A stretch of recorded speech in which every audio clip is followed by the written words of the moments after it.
nessa segunda tábua, você vai perceber que o quinto mandamento fala do respeito que devemos ter aos pais, quando diz honra teu pai e tua mãe.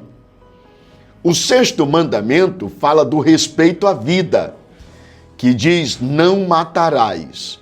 E agora, o sétimo mandamento trata do respeito para com a honra alheia, a honra do outro, quando diz não adulterarás.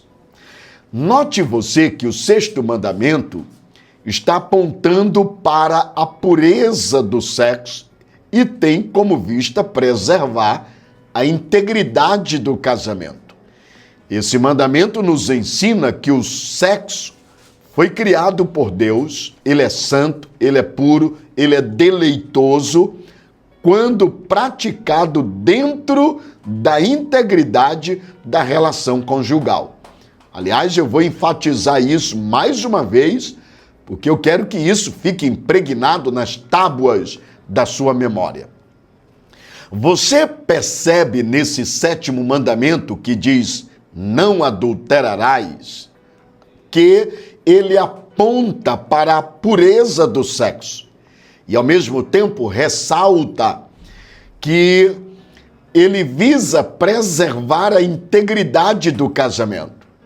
Mesmo porque o sexo foi criado por Deus, ele é santo, ele é puro, ele é deleitoso, quando praticado dentro da integridade da relação conjugal.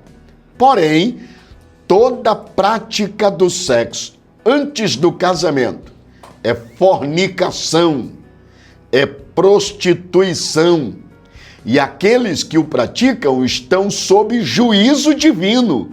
A Bíblia é muito clara sobre isso.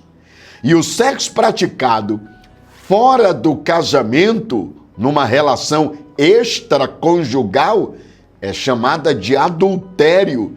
E só aqueles que estão fora de si, sem sensatez, tomados pela loucura, comete tal pecado.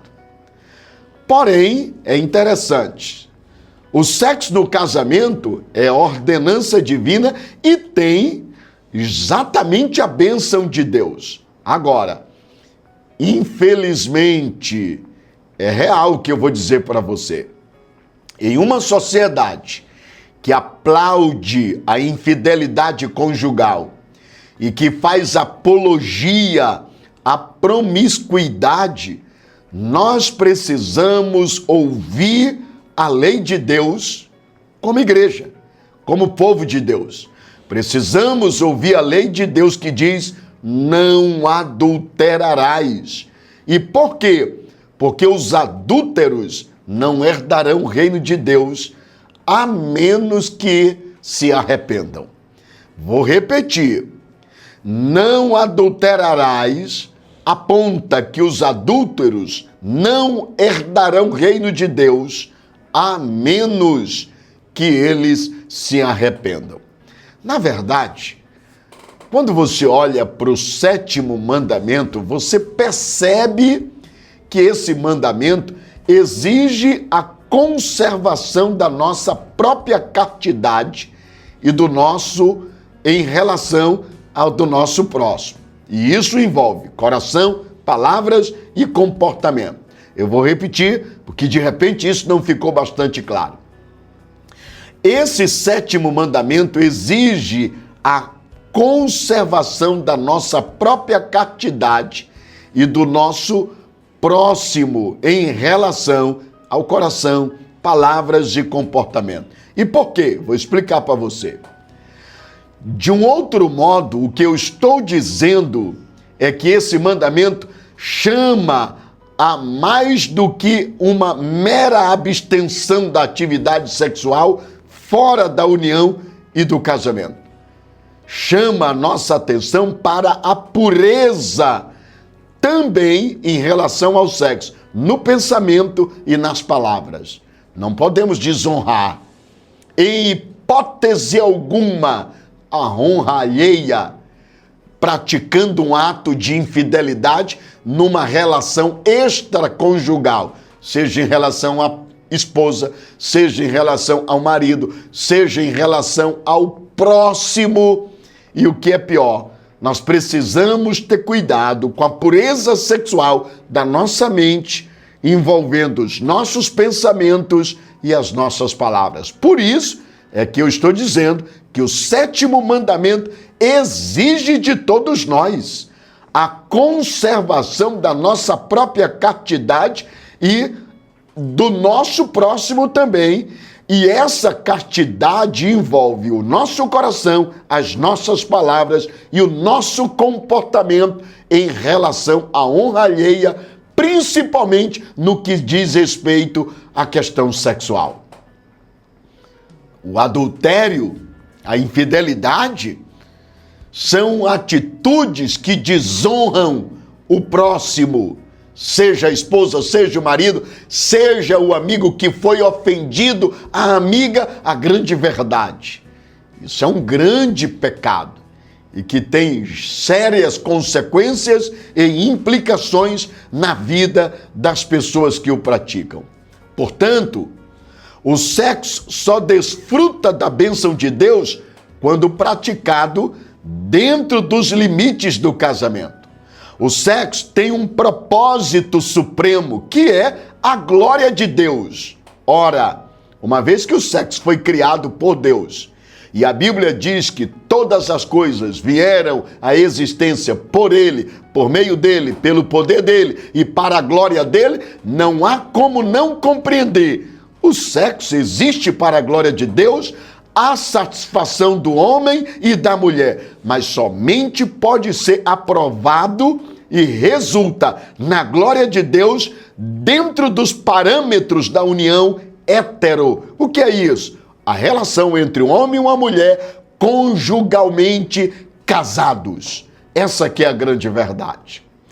Aliás, isso me faz lembrar o grande teólogo, grande escritor de saudosa memória, tem um lugar especial na minha biblioteca. Tim Keller, ou se você preferir, Timothy Keller, como tradicionalmente se costuma dizer. Ele diz que é porque o sexo é mais prazeroso, consequentemente torna-se ainda mais perigoso de todas as faculdades humanas. Eu vou repetir. Esse autor, tratando sobre a pureza do sexo e seu propósito em relação à glória de Deus, ele diz uma coisa interessante. É porque o sexo é a mais prazerosa e, ao mesmo tempo, é a mais perigosa de todas as faculdades humanas. Nesse sentido, o que ele está dizendo é que o sexo é bênção dentro do parâmetro do casamento, dentro de uma relação conjugal legitimamente instituída. Mas fora é um problema de ordem ético, moral, espiritual, com sérias implicações.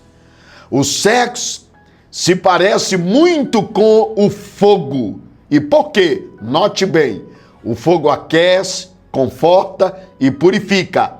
Mas se não for manejado corretamente, o fogo pode também queimar, infectar, escoriar e até mesmo destruir. Assim é o sexo. Dentro do casamento é bênção. Fora do casamento, vou dizer para você, meu filho, destrói o teu corpo, destrói a tua alma, destrói o teu espírito, destrói tua relação com Deus, destrói tua relação conjugal, o teu casamento, destrói tua moral, destrói tua conduta, destrói teu ministério, destrói exatamente a tua história.